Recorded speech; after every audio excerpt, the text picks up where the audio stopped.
Começou o novo Big Brother e, para variar, ali sempre surge algum assunto para podermos debater, porque ali é um recorte da realidade brasileira. Então, assim, querendo ou não, gostando ou não do programa, assistindo ou não o programa, sempre vai surgir algum tópico ou alguma questão que possa ser analisada sob uma perspectiva um pouquinho mais profunda. Então, essa semana eu vi muita gente debatendo aí uma fala da Vanessa Camargo, a cantora que está participando do programa, e ela falou sobre a rejeição que ela sofreu com o ex-marido dela no círculo, no entorno dele, da alta sociedade. Eu quero ler para vocês primeiro aqui uma transcrição do que a Vanessa disse, para depois tentarmos entender aqui o que ela está dizendo, né? Vanessa Camargo falando sobre o casamento dela com o bilionário Marcos Buais. Diz Vanessa: "Eu era muito feliz. Meu pai vivia tentando buscar o sonho dele. Minha mãe era sacoleira igual a Bia. Isso foi até os meus 9 anos. Com 9 anos, meu pai estoura com meu tio, é o amor e a vida muda. Meu irmão já nasceu no Albert Einstein e tal, mas até ele era uma pessoa humilde. Quando eu comecei minha carreira, eu sempre me sentia impostora, esse povo que é chique, de high society. Eu casei com um cara que é da high society. Convivia com famílias não sei o que, mas sempre me sentia impostora. Sabe que comecei a perceber que não era daqui. Passei muito tempo na minha carreira querendo ser aceita por essa galera da revista Vogue e não sei o que. Eu sempre queria ser aceita porque eu me sentia rejeitada, mas depois percebi outras coisas na vida e acordei. E hoje estou feliz com tudo que conquistei e onde estou. E eu queria estar aqui no Big Brother, né, para mostrar esse meu lado, que tem ZL na veia, que tem Alphaville, que tem Goiânia, que tem São Paulo, que é amiga do Orleans de Bragança e amiga do Seu Silva." Então ela vai e faz relato aqui dizendo, né, como quando ela casa, né, com um bilionário, ela adentra esse universo da alta sociedade brasileira, né, da burguesia brasileira, e ela se sente rejeitada. Ela sente que não pertence àquele ambiente. Esse ponto aqui tem muito a ver com um vídeo recente que eu fiz aqui falando sobre o Gessé Souza, né, o livro dele, Elite do Atraso, e a obra no geral do Gessé Souza, que ele traz referências como Pierre Bourdieu e o Max Weber, que trazem uma leitura de classe social, de classe, que tem muito a ver com essa fala da Vanessa. A gente vai entender mais adiante aqui nesse vídeo. Mas antes disso, eu sempre me questiono, sempre, sabe, fico intrigado por que uma pessoa famosa, nesse caso aqui da Vanessa, multimilionária, né, ela é bem rica mesmo, o que leva essa pessoa a participar de um programa, de uma exposição como essa, né, de você abrir sua vida como Big Brother? Eu acho que pode ser um baita tiro pela culatra, principalmente porque as pessoas são imperfeitas e podem dizer coisas e fazer coisas que vão criar depois uma reputação negativa para a pessoa. Às vezes pode dar certo, às vezes pode dar muito errado. Por exemplo, eu falei sobre isso quando a Raquel Sherazade participou da Fazenda e no caso dela parece que deu certo, parece que ajudou a impulsionar a carreira dela, parece que ajudou a impulsionar a imagem dela. E no caso da Vanessa pode ser que dê certo também, porque as pessoas estão bem animadas, aí, bem empolgadas com ela. Mas eu sempre acho que é um tremendo risco, né? A pessoa vai lá e põe o nome dela, põe a reputação dela em jogo ali e pode ser que dê muito ruim. Tirando esse ponto, ela já explica ali por que ela tá ali. Ela quer mostrar essa pessoa que ela é, né, essa pessoa multifacetada, que tem essa origem humilde, ao mesmo tempo em que frequenta espaços que seriam da elite brasileira, né? E ela possivelmente também quer ser aceita. Se ela fala em rejeição ali, que ela sempre se sentiu rejeitada, imagino que essa participação no programa seria um modo que ela teve, né, um modo que ela encontrou para se sentir acolhida pelas pessoas, pelos brasileiros, para que, sei lá, deem um prêmio para ela. Embora eu acho muito difícil que aconteça isso, né? O brasileiro adora o patinho feio, o brasileiro adora o perdedor, então eu imagino que no final das contas eles vão dar para alguém bem mais humilde, alguém que seja excluído na casa, alguém que tenha sofrido bullying na casa, ou seja, sempre é o padrão aí habitual dos vencedores. Mas de qualquer maneira, eu quero analisar essa fala da Vanessa sob essa perspectiva da elite do atraso mostrada pelo Gessé Souza. Lembra aqui que eu falei sobre esse tópico, né? Que há uma visão tradicional de recorte de classe que tem a ver com renda, ou seja, se você ganha X, você pertence à classe A, se você ganha X, você pertence à classe B, C, D, E e assim por diante. E isso é visto com base no seu salário. E o Gessé Souza, que inclusive trabalhou em órgãos governamentais na era PT, ele confronta essa interpretação dizendo o seguinte: olha, o que distingue um trabalhador da classe média não é necessariamente a renda. Você pode ter um trabalhador de fábrica, de uma montadora, por exemplo, que ganha lá R$ 3.000 por mês e alguém, um professor de escola pública que ganha R$ 3.000 por mês. O que distingue esses dois não é a renda. O que faz com que um seja de classe média e o outro da classe trabalhadora tem a ver com dois outros aspectos que o Gessé importa, né, do Bourdieu, que tem a ver com dois outros conceitos do Pierre Bourdieu, que é o de capital social e o de capital cultural. E o que é isso?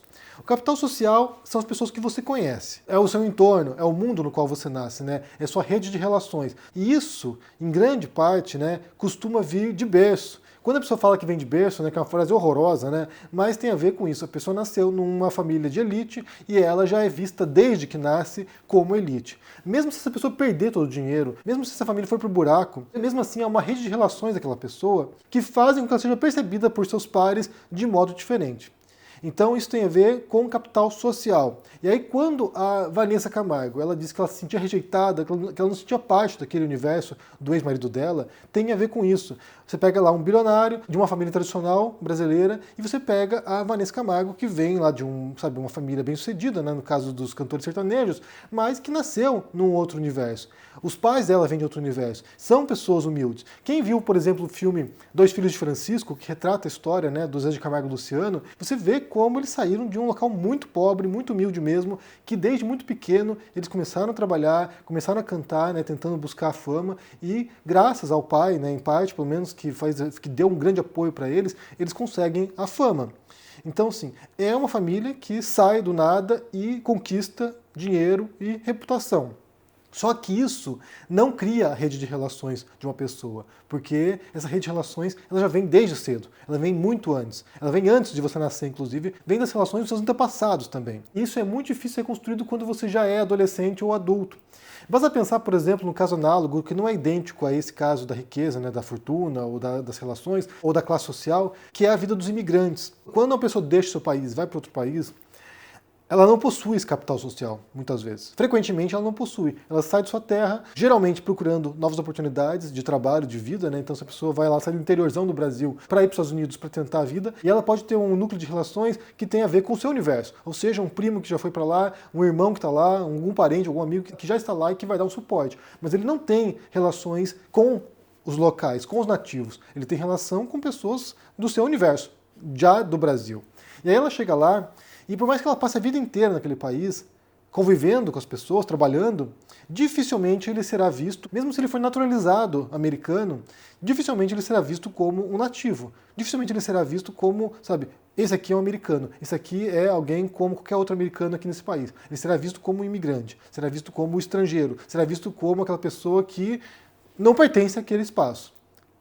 E aqui eu falo desde o ponto de vista de um imigrante, né? Então, assim, estou fora do Brasil desde 2006, então você vai percebendo como você está deslocado. Você fica no espaço intermediário, porque você já não pertence mais à sua pátria, você já não pertence mais à sua terra, as pessoas te veem como se fosse alguém que foi embora, está fora, e você também não é visto como alguém daquele país. Então você fica num limbo, num estado intermediário. É muito parecido com isso. Você só vai perceber a integração nas gerações futuras. Então, se você tiver um filho nos Estados Unidos, ele nasce já americano, e aí ele vai crescer numa escola americana, ele já vai crescer em contato com pessoas, sabe, da sua vizinhança, das escolas nas quais ele vai estudar, e aí esse jovem, né, será visto como um cidadão daquele país. Mas você, né, imigrante de primeira geração, raramente será visto como alguém daquele contexto, daquele universo. Então, na classe social não é diferente. Quando a pessoa nasce pobre, por exemplo, ou classe média, e adquire riqueza, ela não pertence ao mundo da elite.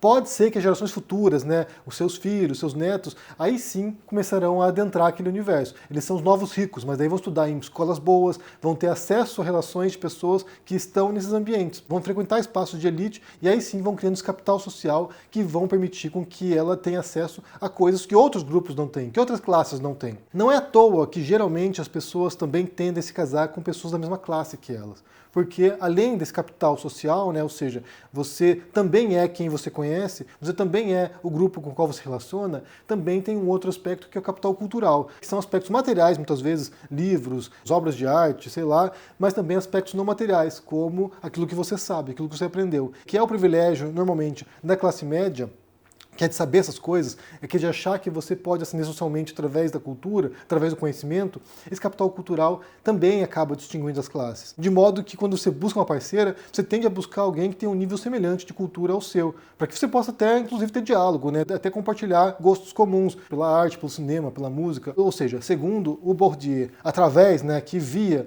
Gessé Souza falando sobre o Brasil, é assim que se caracterizam as classes sociais. Então a fala da Vanessa, sob essa perspectiva, não é surpreendente. Ela só está falando aqui sobre uma diferença de classes sociais. Ela vem de uma família humilde, que pertenceria à classe trabalhadora, ela vem dessa classe e ela entra no universo com o qual não tem integração, que basicamente não é o mundo dela. Pode dar certo uma relação assim? Às vezes sim, às vezes sim.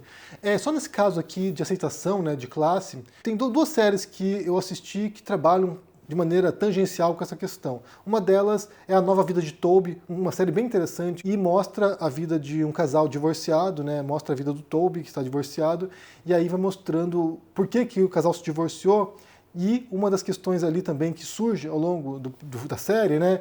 É a mulher que ficou rica, né, a esposa que ficou rica, e ela quem seria os filhos do casal nessa classe alta nova-iorquina. E ele fala assim, gente, eu quero que meus filhos escolham suas relações, eu quero que meus filhos escolham suas amizades. Não quero que eles se relacionem com a gente rica aqui, com a elite nova-iorquina, só porque, sabe, é o que se espera da classe. Eu quero que ele seja feliz e tenha relações saudáveis e genuínas com as pessoas. E a esposa quer que os filhos frequentem as melhores escolas, andem com sabe, os riquinhos da cidade, que sejam parte daquela elite nova-iorquina. Então isso gera uma tensão no casal, gera um conflito no casal. E a outra série que trabalha com isso, que é o Inventing Anna, que é sobre uma golpista que vai para Nova York também e ela tenta mostrar como se ela fosse de uma elite europeia, se não me engano alemã, como se fosse da família, sei lá, aristocrática alemã, e ela quer circular pela elite nova-iorquina para conseguir dinheiro, conseguir financiamento para um projeto dela artístico, né, de abrir um espaço artístico.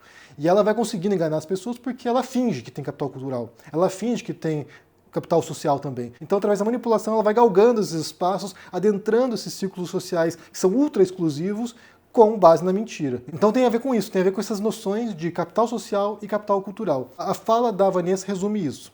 Eu quero saber o que vocês pensam sobre essa história toda, essa fala dela, né? Como é que vocês interpretam isso, como é que vocês entendem isso? Deixa aqui embaixo no comentário, deixa o joinha, se inscreva no canal aqui, ativando o sininho, isso é muito importante para ajudar com o engajamento. Se torne um membro do canal para dar uma força e se cuide por aí. Um forte abraço e até mais. Tchau!